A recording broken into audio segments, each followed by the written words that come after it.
Well, today is a good day for democracy. Sony has decided to walk back their decision of requiring players to link their PSN account in order to play Helldivers 2. They officially said, "Helldivers fans, we've heard your feedback on the Helldivers 2 account linking update. The May 6 update, which would have required Steam and PlayStation Network account linking for new players and for current players beginning May 30th, will not be moving forward. We're still learning what is best for PC players, and your feedback has been invaluable. Thanks again for your continued support of Helldivers 2, and we'll keep you updated on future plans." They said it couldn't be done, they said it didn't matter, and by the way, now they're saying that PC gamers are so whiny that they just have to get their way. But don't forget that what really matters is that Arrowhead made a game with such a strong community that we prevailed in a campaign outside of the game.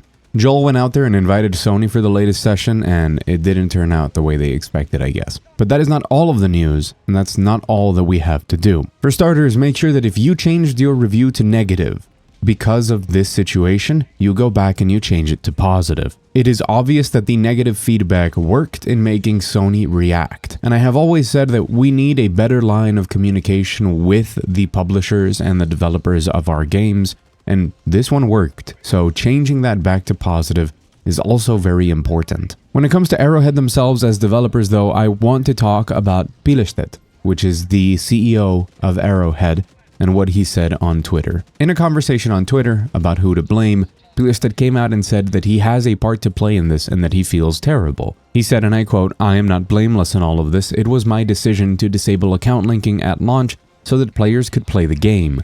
I did not ensure players were aware of the requirement, and we didn't talk about it enough." He was then asked who was responsible for selling the game in regions that later on would not be able to play the game, and he said, "We do not handle the selling of the game. We develop and support it.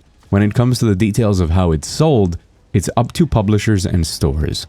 PSN restrictions are a PSN issue. I wouldn't know why you can't make an account in different parts of the world." Especially when you combine this with the famous tweet of, "I don't know," from yesterday. It really paints a grim picture, and as he said multiple times on Twitter, they just want to make a good game. They didn't want to end up in this. And for as much as there is blame to place on Arrowhead and blame that delisted himself is shouldering here, this makes complete sense. This is the job of the publisher. The publisher is responsible for selling the game and distributing it to different regions. Specifically, the problem of the game being sold to people that would then not be able to play it is squarely on Sony, and in this case, it has been very good for us, because the way that this all transpired with that PSN account linking being taken offline at the start, leading to all of this drama. I mean, it was inevitable though, because when the game released, you could buy it in regions where you couldn't make a PSN account. And now, at least, we've pushed back on this. And sure, we already have a lot of different companies that have their third-party account linking requirements, but as I've said before, those have been stated up front. The communication was very different, but make no mistake, because a lot of people, as per usual, keep saying things about how PC gamers are fine with the other third-party account linking. We are not. And if we could use the momentum of this to stop it from happening in the future, to have other companies change their mind about that account linking, we would. Now, I also want to highlight another thing about Arrowhead, and that's community managers. I think that a game that has such a strong focus on community, where the things that community managers say are often put in tweets and in Reddit posts and on YouTube videos, where they are such a big part of representing that communication between the developers and the community, should be better informed and be much more careful about what they say. I do have empathy. I understand that they have been under a lot of stress, and that the way that people can behave when they're mad, especially in something like the Discord server, is way out of line, and that they suffer from great amounts of stress. It's not a surprise to anybody that there are people out there who just don't operate with common sense and that try to make these people's lives impossible. But some of their responses are way out of line, and the fact that they are not even properly informed about what is happening is an issue. That line of communication needs to be better, and ultimately Arrowhead should be training their community managers in a way that they can tolerate as much heat as necessary, because it's been proven time and time again that things happen and they do responses that are just not appropriate. So hopefully that's something that doesn't happen as much going forward. With that out of the way, there's more reasons that we have to talk about this.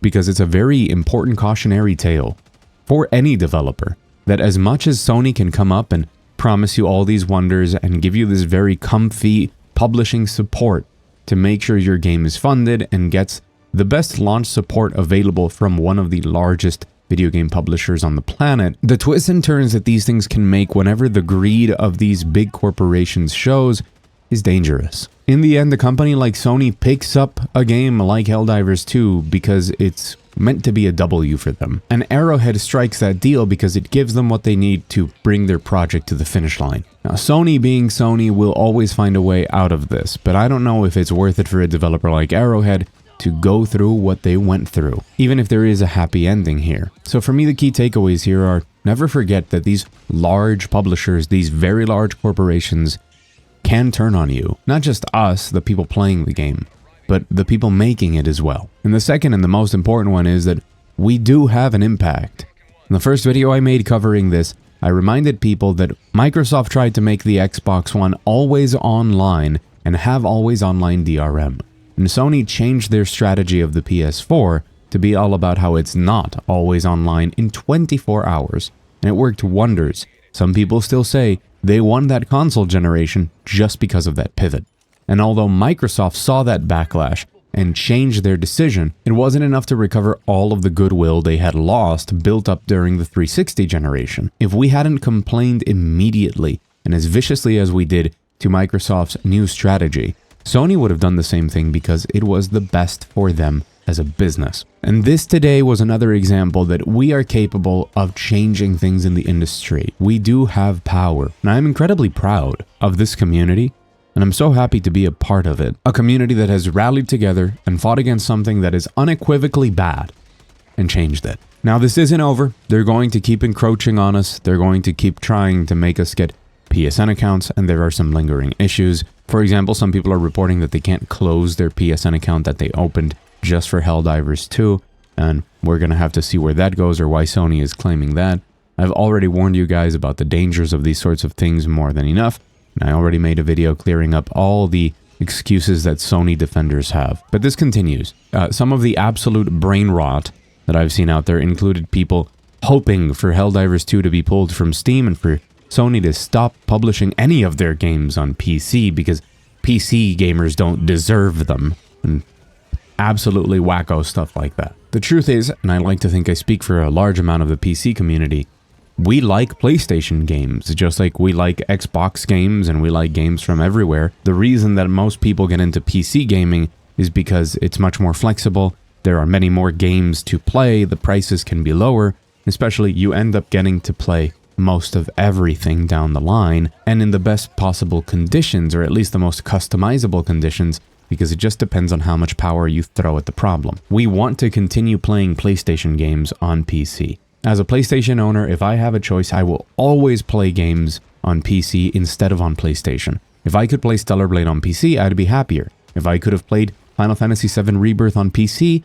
I would have been much happier. So I don't want that support to end, but I want it to be done in the best possible way for us. The upcoming Ghost of Tsushima states on Steam that it's going to require a PSN account for the multiplayer functions. That's it. So theoretically, like every other Sony game before it, the single player parts of the game will not require a PSN account. Now, we'll have to see how this plays out when we get closer to launch, because even if it's just the multiplayer portion, firstly, they need to make sure that the moment you boot up the game, it tells you that you need a PlayStation account to play online, and if you don't link it, you won't be able to play online, and then people need to be okay with that moving forward. Additionally, it still poses a very large problem when it comes to selling the game on Steam and communicating that to people, because everyone who is in a region that does not have PSN service, all of the regions where Steam stopped selling Helldivers 2 during all of this won't have access to that multiplayer because they don't have access to PSN. So they need to be informed that because of where they live, they just can't access the multiplayer features of the game unless Sony abandons the entire idea of account linking and makes it optional if you want to do crossplay, for example. I think that would be fine, probably, but I think there's a lot that Sony hasn't considered about how its service just isn't prepared to function in the PC ecosystem with how open Steam is and how available it is everywhere and how restrictive they want to be with PSN. And I hope that they find a good solution so that we keep getting great games on PC. So we have to keep our eyes on Ghost of Tsushima and what that means, and hopefully we can even turn this into a turning point for other companies to look at what Sony does, right? Let's say Sony doesn't implement any third-party accounts, doesn't want to implement a launcher, and they see all of the success from doing that.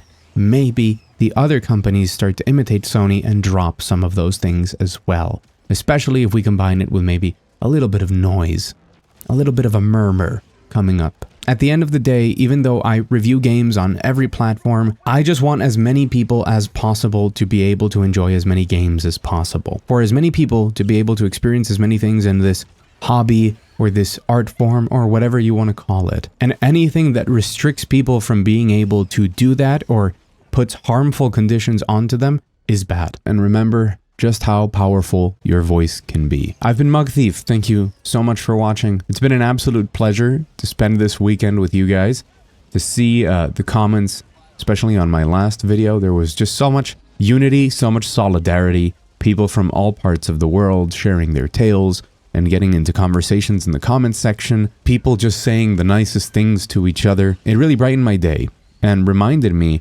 just how much good there still is in the gaming community, even if most of what we see bubble to the top out there is the worst of the worst, the most extreme takes and toxicity. So thank you for that. Thank you to my wonderful patrons up on the Patreon wall. For more info, there's the link in the description. There's only one tier, and it's $1. Gets you up there, and a shout out at the end of the long form videos. Thank you so much for watching. The production of some of the retrospectives I've been working on has been a bit delayed because of my day job, so I apologize for that, but they're coming very soon, and I'm very excited for them. And of course, remember to subscribe and like the video if you like it. So give them hell out there, Helldivers. And as always, I'll see you again very soon.